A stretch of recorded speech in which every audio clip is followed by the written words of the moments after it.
Idan yaƙi ya yi ƙamari ya tsananta ya kai ga an yi ground invasion tsakanin ƙasar Amurka da ƙasar Iran, ma'ana ƙasar Amurka aka kai matakin da suka yanke shawarar sanya ƙafarsu a cikin ƙasar Iran, Iran ta ci alwashin farmakan sansanin sojojin ƙasar Amurka da ke Gabas ta Tsakiya, wato ita ma ta yi ground invasion a cikin waɗannan sansanoni ta kama waɗannan sojoji da hannu, wanda ƙasar Iran ta ce a da ƙasar Amurka tana samun dama idan Iran ta kai farmaki ta hallaka mata sojoji, a kwashi waɗannan gawarwaki a maida su ƙasar Amurka zuwa ga iyalan waɗannan sojoji. To amma fa a wannan karo wannan daman ma ƙasar Amurka ba za ta samu ba. Wato wannan jawabi ya biyo baya ne kaɗan daga cikin martanin abubuwan da ka iya faruwa nan gaba kaɗan a cikin wannan yaƙi da ake ci gaba da fafatawa. Wato kusan tun a ranar 17 ga watan nan da muke ciki ne na August, deadline na ceasefire na wata 2 da aka ɗiba ya ƙare. Kun san a can kwanakin baya lokacin da za a yi wata tattaunawa ta musamman wadda ta kai ga har shugaban ƙasar Iran ya saka hannu, shugaban ƙasar Amurka Donald Trump ya saka hannu, aka zo aka yi wata yarjejeniya wacce tun da aka fara wannan yaƙi ba a yi yarjejeniyar da ta kai wannan muhimmanci da girma ba, domin duka wasu abubuwa ƙasar Iran ta amince da su, Amurka ma ta amince da su, aka sanya hannu aka fara bin waɗannan sharuɗoɗi na cewa za a saki kuɗaɗe, za a cire takunkumi, za a ba da diyya, za a ba da wasu abubuwa makamantan haka, wanda ƙasar Amurka daga baya ta gano wannan yarjejeniya fa kamar miƙa wuya ce. Bayan taron da suka yi na ƙungiyar NATO aka yanke shawara a watsa wannan yarjejeniya, wanda shi ne wannan yarjejeniya ta lalace. Amma fa a wannan lokaci ai an sanya hannu ne akan cewa abubuwa za a zo a bi su ƙa'ida bayan ƙa'ida na tsawon wata 2 har yaƙi ya zo ya ƙare kacokan gabaki ɗaya. To wannan deadline ɗin da aka sa na wata 2 shi ne ranar 17 ga watan nan ya ƙare. Yanzu babu wani magana a ƙasa takamaimai, deadline na ceasefire babu shi, in yaƙi ne za a iya ci gaba a cikin waɗannan kwanakin, kuma babu wata yarjejeniya yanzu da ake shirin ƙullawa tsakanin ƙasashen biyu. Ma'ana a yanzu tsakanin ƙasar Amurka da ƙasar Iran a yanzu dai babu wata magana da ake shirin ci gaba da yi, domin ba ma a san me za a yi ba ne misali, tunda duk abin da ya kamata a ce an yi already an riga an yi shi, an shimfiɗa yarjejeniya an saka hannu, tafiyar da lamarin ne ya gagara. To yanzu an kai ga matakin da idan yarjejeniya ce ta tsagaita wuta na yaƙi ta ƙare, kuma a yanzu babu wata magana takamaimai na menene ake shirin yi, me za a yi a tsakanin ƙasashen biyu. Yanzu ba a sani ba ana cikin yarjejeniya ne da tsagaita wuta, ana cikin lissafi na ci gaba da yaƙi ne, me zai faru, babu dai komai a ƙarƙashin ƙasa gabaki ɗaya. Shugaban ƙasar Amurka ya yi barazana yana cewa zai maida Strait of Hormuz ɗaya daga cikin territory na ƙasar Iran. Ƙasar Iran ta yi masa martani kala daban-daban, wanda a ƙarshe dai sai ga wani ɗan map ya bayyana, ina ganin in ban manta ba in Allah da zan saka muku shi ku gani da idanuwanku. Shugaban ƙasar Amurka ya riga ya ce yanzu ya yi declaring ɗin wai Strait of Hormuz a matsayin ɗaya daga cikin territory ɗin ƙasar Amurka. Wannan labari ne kawai na fatar baki, tuni mahukuntan ƙasar Iran sun maida zazzafan martani da cewa lamari irin wannan yanzu ba a kafafen sada zumunta ake ayyana shi ba, a ce an ƙwaci territory ɗin wata ƙasa kawai ya zama na wata ƙasa a kafafen sada zumunta ta hanyar yin posting. A zahiri ake tabbatar da haka, amma dai ba a kafafen sada zumunta ba, domin duka wannan labari da shugaban ƙasar Amurka Donald Trump yake yaɗawa yana yin su ne kawai a kafafen sada zumunta shi kaɗai. Ya ce wai Strait of Hormuz an yi marking ɗin shi wai ya zama territory ɗin ƙasar Iran, ƙasar Amurka, wanda ƙasar Iran ta ce a wannan labari ne da kake ta yaɗawa a kafafen sada zumunta, asalin yaƙi ai a fagen daga ake yi ba a social media ba. Amma Strait of Hormuz yana cikin kulawa da 'yanci na ƙasar Iran. Su fa abin da suka yi suke cewa wai sun ƙwace Strait of Hormuz shi ne kamar naval blockade ne akan naval blockade. Iran ce ta tare hanyar ta ce ba za a shiga ba a fita ba, su ma suka zo suka tare. Ma'ana yanzu ai Iran ce ta hana jirage wucewa, ba wai su bane suka hana jiragen al'umma wucewa. Su abin da suke taƙama da sun hana wucewa shi ne jiragen ƙasar Iran. Ita kuma Iran jiragen duk duniya da za su zo su wuce ta wannan hanya su ne ta tare, babu shiga babu fita. Wani mataki da ƙasar Iran ɗin take so ta ɗauka game da abubuwan da suke ci gaba da faruwa ya min daɗi, kamar a jiya a bidiyon da na yi na ce muku ban tabbatar ba, amma yanzu na riga na samu confirmation akan lamarin. Wato ma'ana da nake cewa a daidai gaɓar da ƙasar Amurka a yanzu take ta rarrage fa tana ta wasa da hankalin Iran, tana ta jan ƙafa, kuma kowa ya riga ya sani mas'ala ce ta ƙarewar makamai da rashin sanin meye next move ɗinta nan gaba. Yasa take ta ɗan jan abun, tana jan ƙafa, ana can ana ƙera makamai, ana can ana ta zama ana duba strategy, me za a yi ma ƙasar Iran a tarwatsa ta, ya za a kawo ƙarshenta, an rasa. To ɗan wannan abin da kuka ga tana yi, tana ta ɗan jan faɗa, tana yaɗa farfagandoji a kafafen sada zumunta, hankali ya karkata can, hankali ya karkata can, wallahi wani abu take shiryawa, wanda bayan ta gama shirya shi ta gama natsuwa za ku iya ganin ta ƙara dawowa ta ce za ta yi wani abu na ɗaukan mataki na soji. To ƙasar Iran a wannan karo ta yi abin da ya dace, wanda abin ya min daɗi.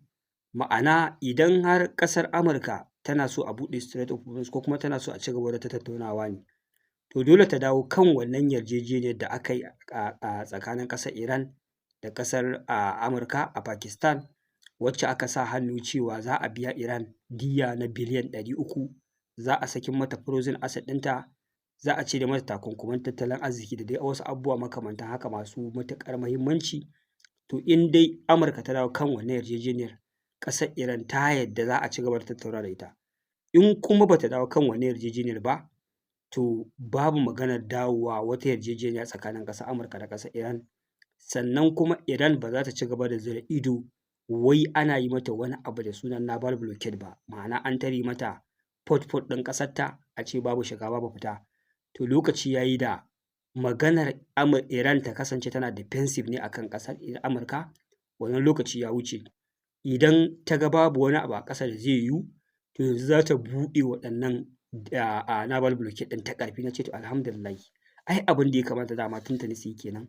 Yanzu ya zamana cewa tunda an riga an gano weakness ɗin ƙasar Amurka, abubuwa sun lalace, babu makamai, yanzu suna ta jan abubuwa ne, suna wasa da hankali, suna ƙara shiryawa. To kamata ya a yanzu ƙasar Iran ɗin ta yi amfani da wannan damar, duk wannan tsinannen naval blockade ɗin duk ta faffarmake su, ta ƙara devastating ɗinsu, ta tarwatsa su, kamar yadda babban jirgin su aka ga ya shiga cikin kiosk, matuƙa jirgi har suna barazanar hallaka kansu. A ƙarshe dai dole aka ɗauke wannan jirgi, ana ƙoƙarin maida shi ƙasar Amurka da shi da sailors ɗin da ke cikinsa. To wallahi yanzu haka ya kamata ta samu wannan naval blockade ɗin, ta ci gaba da kai musu ƙazaman hare-hare, ta devastating ɗinsu, ta tarwatsa su kawai, ta sa su cikin ɗimuwa da firgici, sannan ta ci gaba da harkokinta na shige da fice na kaya. In yaƙi ne kawai a yi yaƙin nan, in kuma yarjejeniya ce a yi ta ƙare. Amma su yadda akan cewa wai an sa musu naval blockade ɗin nan ya hana shigar da kaya cikin ƙasarsu, abubuwa su yi tsada, al'ummar ƙasa su shiga cikin wani ƙunci, su yi bore, a ƙarshe wai su zo su miƙa wuya wai a yarjejeniya. Wannan rainin hankali ne. Kawai in yaƙin za a yi a yaƙin a mutu halliman. Kuma wannan shawarar da suka ɗauka is a good idea. Na san ƙasar Amurkan bayan samun wannan labari za ta shiga cikin taitayinta na batun cewa ƙasar Iran a yanzu ba za ta jira wai sai an kawo mata hari ta mai da martani ba. Za ta fara farmaka waɗannan naval blockade ɗin da makamai. Na ce very good idea. Ai wannan abu ne mai matuƙar muhimmanci. Wani ɗan iska ne zai zo da sojoji ya tare muku port ɗin ƙasar ku, wai yana jira wai har sai al'ummar ƙasar ku sun shiga cikin wani yanayi na tsadar rayuwa da wahala, sun zo sun miƙa wuya wai sannan ya buɗe. Me makaman ku suke yi? Kawai ku ci gaba da kai ma waɗannan naval blockade ɗin farmaki kawai. In suka ga mutuwa kusa, to su ma sa zo su duba menene za a yi next. Wannan shine very good idea. Wannan matakin ma kamata ya cikin gaggawa ƙasar Iran ɗin ta ɗauke shi, ba sai an ɗauki wani lokaci mai tsawo ba. Saboda ai yanzu ne daidai gaɓar da ya kamata su ɗauki irin wannan matakin a kansu, sakamakon duniya ta riga ta shaida cewa fa babu makaman yaƙi, babu interceptors za su iya kare kansu, tunda sansaninsu ma ba sa iya karewa, ina kuma ga jiragen ruwa da ke kan ruwa. Saboda haka kafin su gama wani shiri da wani makirci da wani yunƙuri da ƙoƙarin kare kansu da nemo abubuwan kare kansu, wannan lokacin ne kamata a fasa su kawai su watse. Wannan shine magana ta gaskiya. Sannan kuma wani abu shine ga maganar zaɓe na ƙara karatowa, midterm election da za a zo a ƙasar Amurka, wanda lallai ilalla shugaban ƙasar Amurka yana ɗan duba yiwuwar ci gaba da yaƙi da Iran, yana duba karatowar wannan zaɓe na midterm election, wanda idan aka yi wannan zaɓe aka kakkaɗe wasu daga cikin 'yan majalisun jam'iyyar shugaban ƙasa, jam'iyyar adawa suka samu kujeru masu tsoka, da yiwuwar a tsige wannan shugaban ƙasan akan muƙaminsa. domin yana ɗaya daga cikin mutumin da ya zo ya jefa ƙasar Amurka yaƙin da ba muradin ƙasar ba ne, ba kuma muradin al'ummar ƙasar ba ne. Mahukuntan ƙasar duka sun nuna ba sa goyon bayan wannan yaƙi. Saboda haka farin jini na shugaban ƙasar Amurka Donald Trump da jam'iyyarsa an ce ya ragu kusan kashi 33 cikin 100. Kun ga kenan al'ummar ƙasar sun gaji, sun rasa me yasa ake wannan yaƙin, me kake so ka samo mawa, wani strategy gare ka ne nasara a wannan yaƙi, duka babu ko ɗaya a ƙarƙashin ƙasa, shirme kawai da bankaura ake yi. Kuma su cikin al'ummar ƙasar suna nan kullum farashin man fetur da gas yana ƙara yin sama ne, ba ƙasa yake yi ba. Saboda haka sun rasa wai wannan shugabancin na shugaban ƙasar Amurka Donald Trump me yake neman musu ne, sauƙi yake neman musu ko ko jefa su cikin fitina kawai yake mara ƙarshe. Kuma wannan yaƙin ana ganin shi kamar wasa, al'ummar ƙasar suna ganin kamar abu ne da za a gama wata ɗaya, wata biyu, yanzu an dosan ma wata 5, yanzu kuma daga wata 5 ɗin nan an zo gaɓar da ba ma a san me za a yi yaƙin ya ƙare ba. Kullum wasu abubuwa ake na barazana da za su iya jefa yaƙin ya zama wani babban abin da zai hargitsa duniya. Kamar yadda na kawo muku rahotanni cewa sun fara duba yiwuwar amfani da makaman nukiliya, su duba wancan, su duba wancan, takamaimai ba su san me za su yi a wannan yaƙi ba. Saboda haka yaƙi ne da zai iya ƙara jan lokaci mai tsawo, ya ƙuntata ma al'ummar Amurkan, ya ƙuntata ma al'ummar Iran ɗin, ya kuma ƙuntata ma al'ummar duniya. Kuma a ƙarshe babu wata nasara ƙwaya ɗaya ta kai tsaye, illa iyaka barazanar jefa duniya cikin halin ƙaƙanikai. Wannan shi ne shirme da bankaurar da ƙasar Amurka take ciki, kuma wannan shi ne halin da ta tsinci kanta a ciki na tsaka mai wuya. Donald Trump dai bai da wani strategy, sai dai kawai farfaganda da neman lago ko kuma wata gaɓa da zai amfani da ita ya mamaya ya yi nasara. Kamar kuna faɗa da mutum ne, an zo za a fara dambe, kana ƙoƙarin shiryawa kawai mamaye yake kama maka ƙafafu ya kayar da kai, sai a ce ya yi nasara a kanka. Yanzu irin gaɓar da yake so ya yi amfani da ita kenan a kan ƙasar Iran, ita ɗin ma kuma ta gagare shi ya rasa.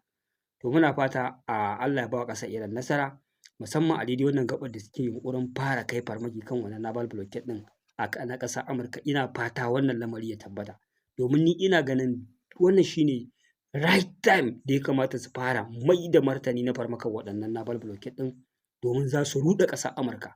Tun da na ga har babban jirgin su ya yi retreat ya koma saboda matsala da yake fama da ita na matuƙa jirgi, depression ya kama su, sun gaji da zama a cikin teku da sauransu, kuma ana maganar interceptors sun ƙare. To wallahi wannan lokacin ne ya kamata su ƙara jefa ƙasar cikin panicking, su farmaki waɗannan jiragen yaƙi, sojojin su ƙara ruɗewa ƙasar Amurkan. In ma martani za ta kawo, ta san cewa in ta kawo martanin ba ta da iya defense, ba ta da interceptors za ta kare sansanoninta a gabas tsakiya, ƙasar Iran za ta ci gaba da kai masu farmaki tana lalata su. Wallahi wannan wata gaɓa ce da za su iya nasara, da za su yi moving da sauri su ɗauki waɗannan matakai. To wannan dai shi ne a taƙaice halin da ake ciki. Ku biyo mu a bidiyo na gaba domin samun wasu sababbin rahotannin. A nan zan dakata. Wassalamu alaikum warahmatullahi.